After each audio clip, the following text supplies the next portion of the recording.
All right, how's everybody doing? We're gonna make this a video, just showing off the front nine of my course here.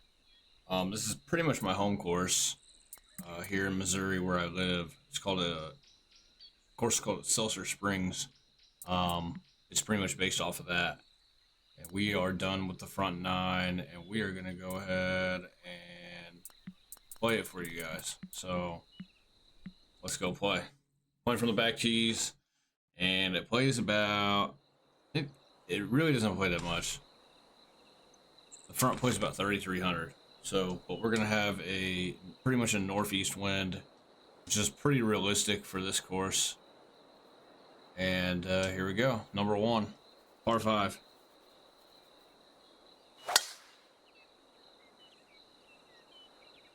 And that should be perfect. Fairway slopes left to right. Did a pretty good job of that, I think. The distances are pretty accurate as far as what's on the scorecard. And we have obviously 4 different pins. This course has like no fringes on the green, so if you guys like are wondering, if you guys wonder like why there's no fringes on the greens, it's because this course does not have fringes on the greens. And the greens are very, very small. I had to go through multiple times and redo the greens because I was making them too big. So, small greens though. For the most part, pretty small greens.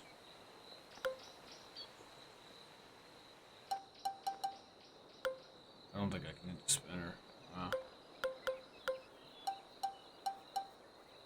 I can chip one. The greens are pretty slow. That's what they're set to right now. So we're gonna have to hit some putts.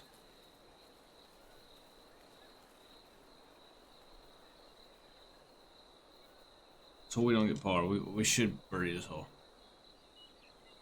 This hole's very easy in real life. We pushed it, man.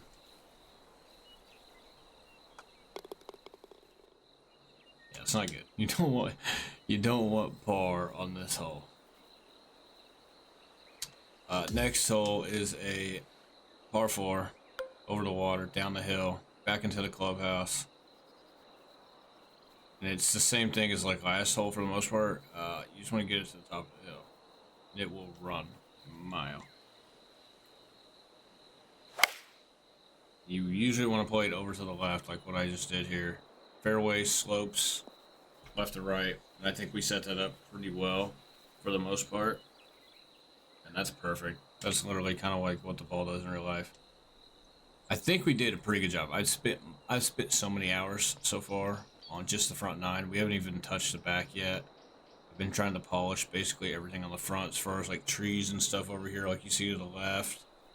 And like the there's a mound over here in real life. I kind of made a little bit of a mound. Not easy.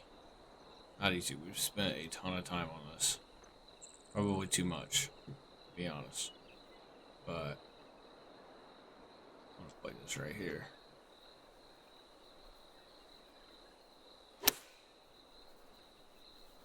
It's not very good, but we'll take it. It stayed on the green.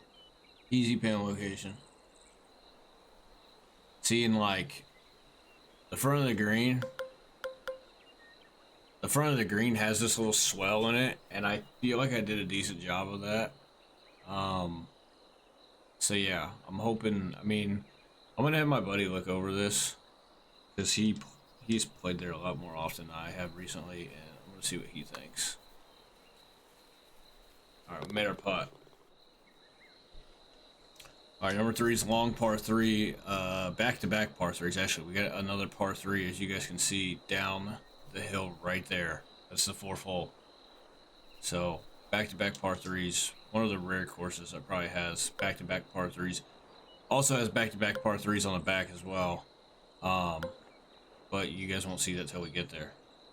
So, double back-to-back par 3s on both sides. Probably one of the rare courses that has that. All right, not bad. We stuck a 5-wood into the wind.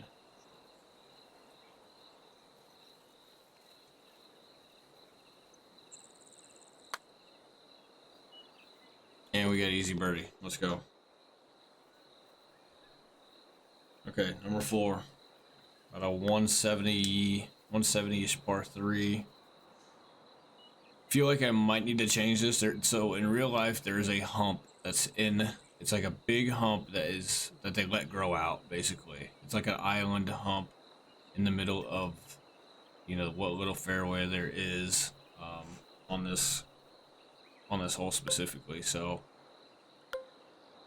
hoping that we got that semi right. We might go back. I feel like the hump needs to be like right here though. Like, I feel like it needs to be right here. I'm not too sure, and I feel like I made it a little big, but it's really not bad for the most part, I don't think.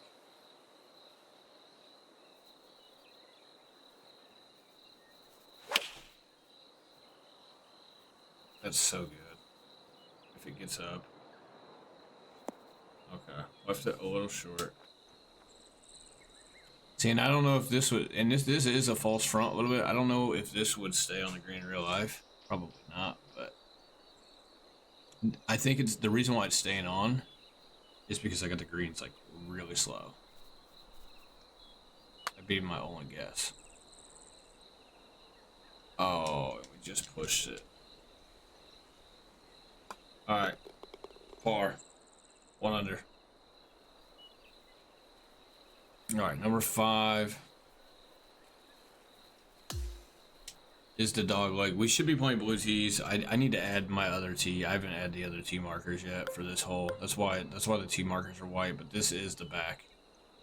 I mean, it's playing longer than what it would in real life, technically. I think. I don't know why that is. I don't know. It's just kind of the way it turned out. I think it's because the pin might be in the back, honestly. Even though the greens aren't that big. Like, this should play just under 400 yards, and it was playing what, 423. The pin is in the back. It would probably be a little bit less, closer, if we had the pin in the front. We got the ditch right here. So there's a ditch right here. If you guys can see the ditch right here, made it pretty well. That's usually where the big hitters are hitting the ball to, is the ditch. Obviously, we get 12 mile an hour winds, otherwise we'd probably be in the ditch. But yeah, so we got that going. I'm gonna go up a couple of clubs. I'm gonna hit 7-iron. I'm gonna fade one in here a little bit.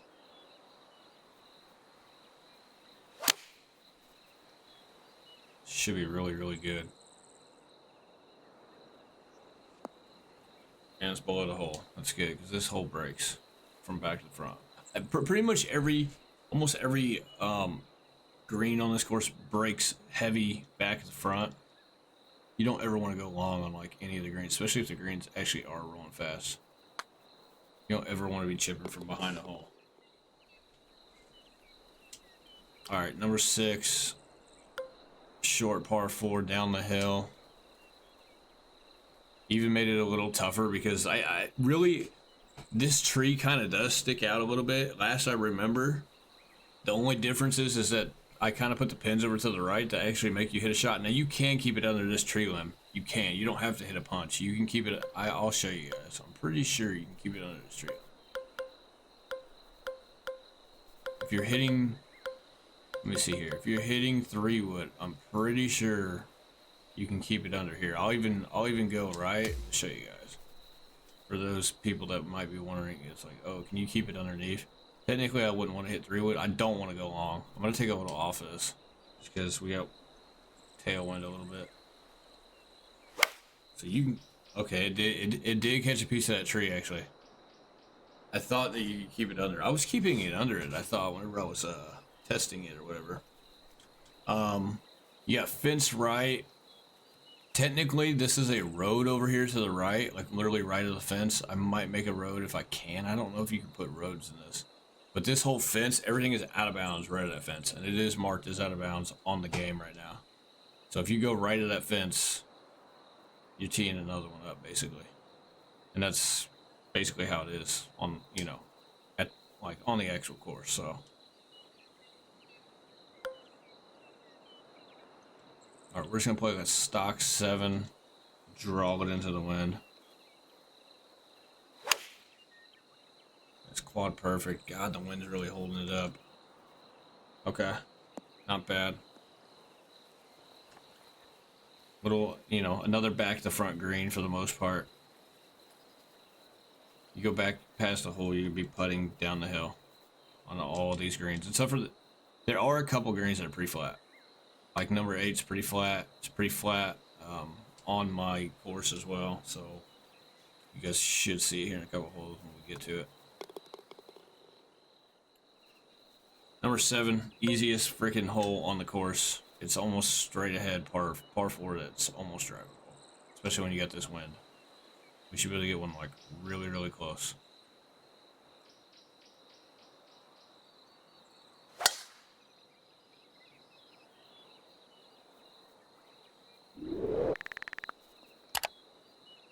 Kind of goes upslope on the fairway once you get past the middle. So this is pretty ideal. And we can hit the spinner. This is the first time I've been able to hit the spinner like on this hole.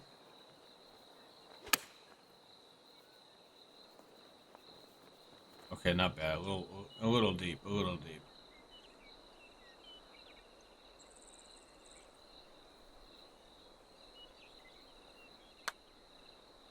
All right, dead center, birdie. Should birdie that hole. All right, this is the tricky one because this is really kind of an easy par 4, really one of the easiest holes on the course. I put the pins I put the tee markers all the way in the back. In real life, you can get tee markers as far as all the way up here, and really you can the next tee box, the back tees, which are the blue tees, you can get them. You can get tee markers up there. It really just depends.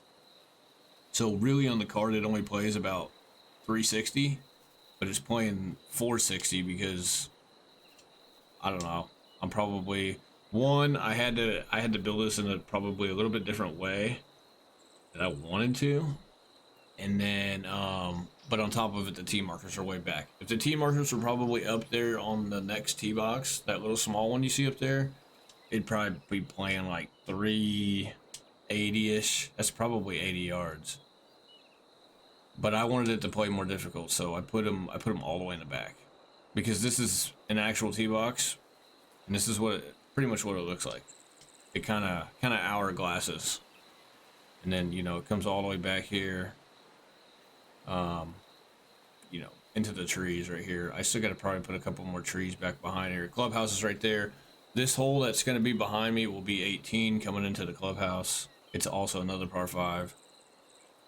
So far, it looks pretty good though. Like number 8 here, this tee box looks awesome. Trees all the way down the right side. Don't want to be right at all. And then if you get too far left, that big ass oak tree down there will be in your way. But we don't have to worry about that because we got a headwind here.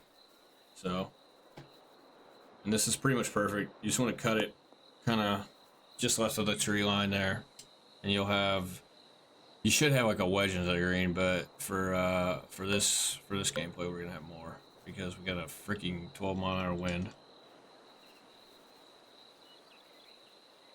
Fairway's pretty flat, elevated green, kind of like what we got. We're just gonna strike this freaking 4-iron. I actually like that it plays a little longer on the game, just because it's a little, you know, it's a tougher hole. Not much tougher. This is like the flattest green on the course, though. I made it pretty flat as well, and I mean it breaks a little. You get a little break here and there, and I think that's perfect because that's kind of how it's gonna, you know, it's kind of how it would play in real life. And we got birdie. Let's go. All right, number 9. This is a big one here. So we got the 2 fairways. You got the little creek here in the middle is what it is, and it's really not filled with water, to be honest. So I didn't really fill it with water. It's probably a good thing just because it's going to take more memory and stuff. I believe if you put more water on your course. And so this is a tough drive over the freaking creek here, especially if you don't have the wind that we have. We have the wind that we have though, so we're, you know what I mean. It's gonna be good. That's perfect. Fairway's decently big once you get it across. Not too big, but it's about what I got. It's about right. It might be a touch big. I don't know. I want to say it's very close to being 1 for 1 for what it is in real life. And it just kind of slopes up. It goes up the hill, slopes a little right to left. Big ass tree behind the pin as well.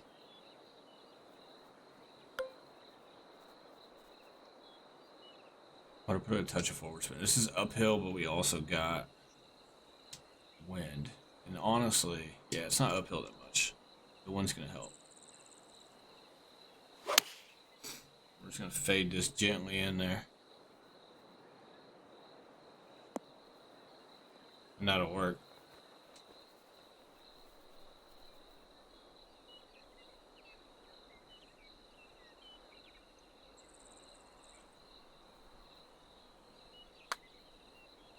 Gotta make it. We made it. Let's go.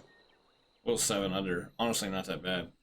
But yeah, I just wanted to show you guys the front 9. I'm gonna post this immediately, and we're gonna be working on the back 9 the next few days. And I think for the most part, the front is done. We just need to polish a couple of things. We just need to polish some bushes or some trees, some other, you know, the cart path. Get the cart path done. We need to polish. You know, my clubhouse. I don't have a parking lot, none of that shit on here yet. I don't know if I will or not. I do have the chipping green here.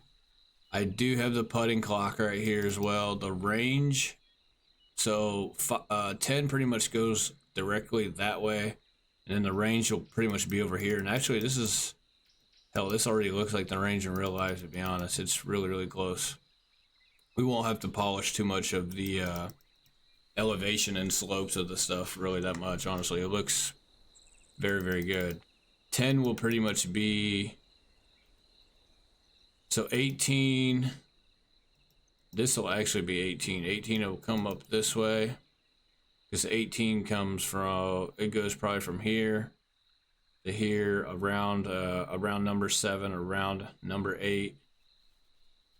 And then the green is probably about right here. It's really, really close to number 9 green. And then 10 will probably go off this way. 10 will go that way. And then the range will be over here. So, yeah, there we go.